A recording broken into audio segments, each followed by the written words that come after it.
নমস্কার বন্ধুরা, জ্যোতিষ ধর্মকথা ইউটিউব চ্যানেলে আপনাদের সকলকে আর একবার স্বাগত জানাই। সকলকে স্বাগত জানিয়ে চলে এলাম সাপ্তাহিক রাশিফলের অনুষ্ঠান।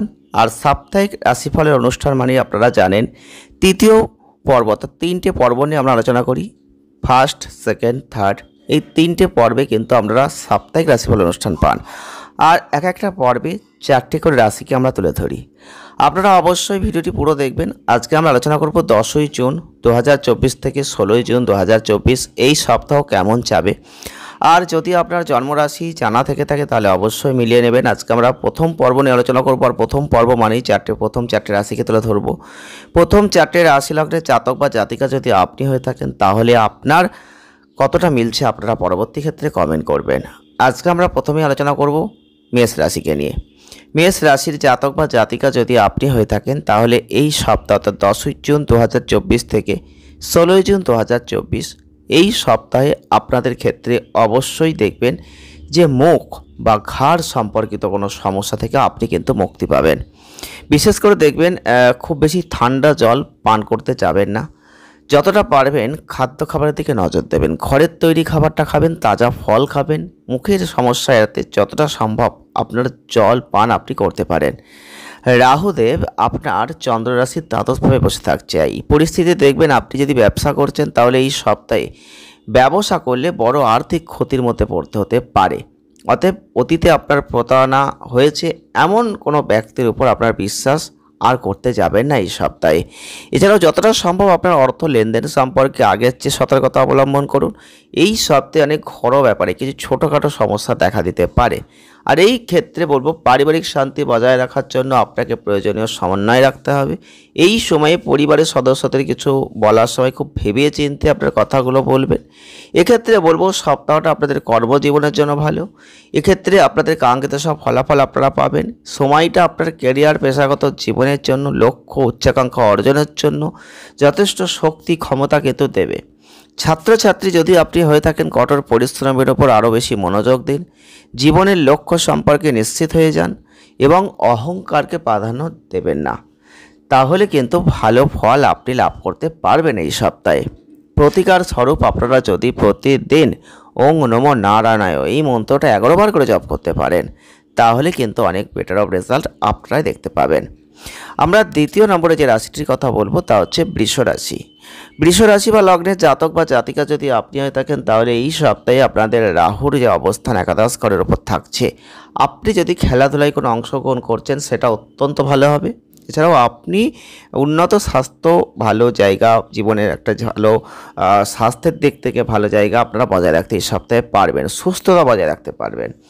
এই সপ্তাহে কোনো আর্থিক সিদ্ধান্ত নেওয়ার ক্ষেত্রে আপনি অতীতে যদি কোনো সমস্যার মধ্যে হয়তো পড়ে গিয়েছিলেন সে এই সময়ে সম্পূর্ণরূপে সেটা দূর হবে, এটা আপনি বুঝতে পারবেন।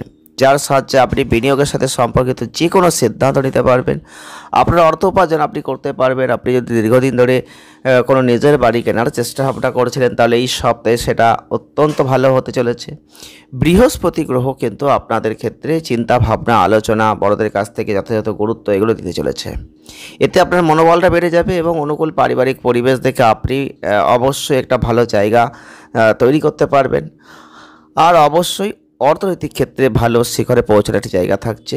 বিলম্ব করবেন না, প্রয়োজনীয় পদক্ষেপ নিন, অন্যথায় আপনি অবাক হয়ে যাবেন। অন্য কেউ আপনার থেকে হয়তো এগিয়ে যাচ্ছে এটাও মনে হতে পারে। এই সপ্তাহে আপনাদের ক্ষেত্রে জীবনের বিভিন্ন ক্ষেত্র থেকে আসা সমস্ত বাধাকে ভুলে যেতে হবে। শিক্ষার ক্ষেত্রে সমস্ত প্রচেষ্টায় ব্যাপকভাবে সফল হবেন। ক্রমাগত এগিয়ে যান। অতীতের জন্য এখন অনুশোচনা আপনি করছেন তো আপনি আপনার সময় নষ্ট করতে যাবেন না।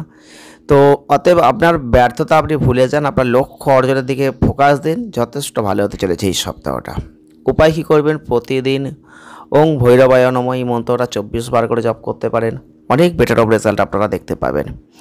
আমরা তৃতীয় নম্বরে যে রাশিটির কথা বলবো তা হচ্ছে মিথুন রাশি বা মিথুন লগ্ন। মিথুন রাশি লগ্নের জাতক বা জাতিকা যদি আপনি হয়ে থাকেন তাহলে এই সপ্তাহটাই আপনাদের বলবো বন্ধু বা সহকর্মীর যে স্বার্থপর আচরণ আপনাদের মানসিক শান্তিকে নষ্ট করতে পারে। এই সপ্তাহে আপনি গাড়ি চালানোর সময় একটু মনোযোগ দিতে গিয়ে ব্যর্থ হতে পারেন। অতএব এই সপ্তাহে গাড়ি চালানোর সময় বিশেষ সতর্কতা অবলম্বন করুন। বৃহস্পতি আপনার চন্দ্র রাশির দ্বাদশ ঘরে অবস্থান, আর এই পরিস্থিতিতে আপনাদের বলবো কোনো আত্মীয়ের কাছ থেকে টাকা ধার হয়তো আপনি নিয়েছিলেন, সেটা কিন্তু এই সপ্তাহে ফেরত দিতে হতে পারে। আপনার আর্থিক বাজেটটা একটু নড়বড়ে হয়ে যেতে পারে, মানসিক চাপ বাড়তে পারে।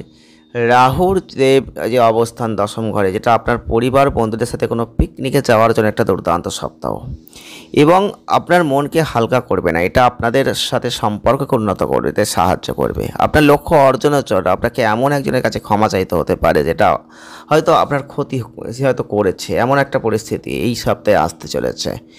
কারণ আপনাদের কিছু কিছু ক্ষেত্রে এই সপ্তাহে ভুল হতে পারে, তো ভুল যদি বারবার হয় সেটা আপনার জন্য ক্ষতিকারক হতে চলেছে। অতএব সেদিকে সতর্কতা অবলম্বন করবেন। যারা ছাত্রছাত্রীরা রয়েছেন তাদের ক্ষেত্রে অবশ্যই ভালো পারফর্ম আপনারা করতে পারবেন। আপনাদের শুধু মন দিয়ে পড়াশোনার দিকটা অবশ্যই করতে হবে। এছাড়াও আপনাদের এই সপ্তাহে কিছু উৎসাহের জায়গা থাকছে, অংশ নিতে পারেন, সেরা পারফর্ম অবশ্যই করতে পারবেন। প্রতিকার স্বরূপ যদি প্রতিদিন ওং বোধায় নমঃ যদি জপ করতে পারেন 108 বার করে, অনেক ভালো ফল আপনি লাভ করবেন। আমরা প্রথম পর্বের 4 নম্বর যে রাশিকে নিয়ে আলোচনা করতে চলেছি তা হচ্ছে কর্কট রাশি বা লগ্ন। কর্কট রাশি ও লগ্নের জাতক বা জাতিকা যদি আপনি হয়ে থাকেন, তাহলে কিন্তু এই সপ্তাহে আপনাদের যে গ্রহগত অবস্থান, বিশেষ করে আইনি বিষয়ের কারণে আপনি শারীরিক এবং মানসিক চাপে পড়তে পারেন।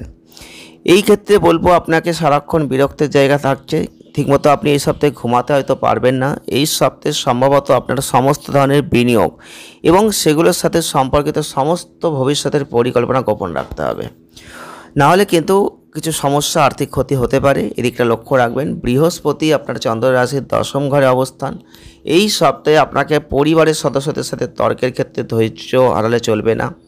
এমনও সম্ভাবনা থাকছে যে কোনো বিষয়ে আলোচনা করার সময় আপনার এবং সদস্যদের মধ্যে মতপার্থক্য হতে পারে। পরে যেটা ছোটোখাটো বিষয়ে একটা সামান্য ছোট জায়গা বিশাল আকার নিতে পারে, সেদিকটা লক্ষ্য রাখবেন। সেই সুযোগটা কাউকে দেবেন না। এই সপ্তাহে আপনাকে এটা বুঝতে হবে, যদি আপনার কঠোর পরিশ্রমের সম্পূর্ণ ফল আপনি পেতে চান, তাহলে মনকে একটা ইতিবাচক রাখার চেষ্টা করুন। এই সপ্তাহটা আপনার ক্যারিয়ারের জন্য স্বাভাবিকের চেয়ে ভালো, আর নতুন সুযোগ আপনি এই সপ্তাহে পেতে পারেন। যারা ছাত্রছাত্রীরা রয়েছেন তাদের বলবো পড়াশোনার দিকে ভালো পারফর্ম করতে চাইলে অবশ্যই মনোনিবেশ করতে হবে। আর এছাড়াও আপনারা এক্সট্রা কারিকুলাম অ্যাক্টিভিটি নিয়ে কাজ করতে পারেন, সেটাও মূল্যায়ন করুন, ভালো হবে।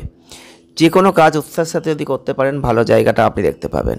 উপায় কী করবেন, শনি গ্রহের জন্য শনিবারের দিন যজ্ঞ করতে পারেন, অনেক বেটার অফ জায়গা কিন্তু আপনি লক্ষ্য করতে পারবেন। যদি আজকের এই ভিডিওটি ভালো লেগে থাকে লাইক করবেন, শেয়ার করবেন, চ্যানেলটিকে সাবস্ক্রাইব করবেন, আর আপনার জন্মরাশি কি আপনারা অবশ্যই কমেন্ট করবেন। দেখা হচ্ছে নেক্সট ভিডিওর সঙ্গে। থাকুন ভালো থাকুন, সুস্থ থাকুন, আনন্দে থাকুন। ধন্যবাদ।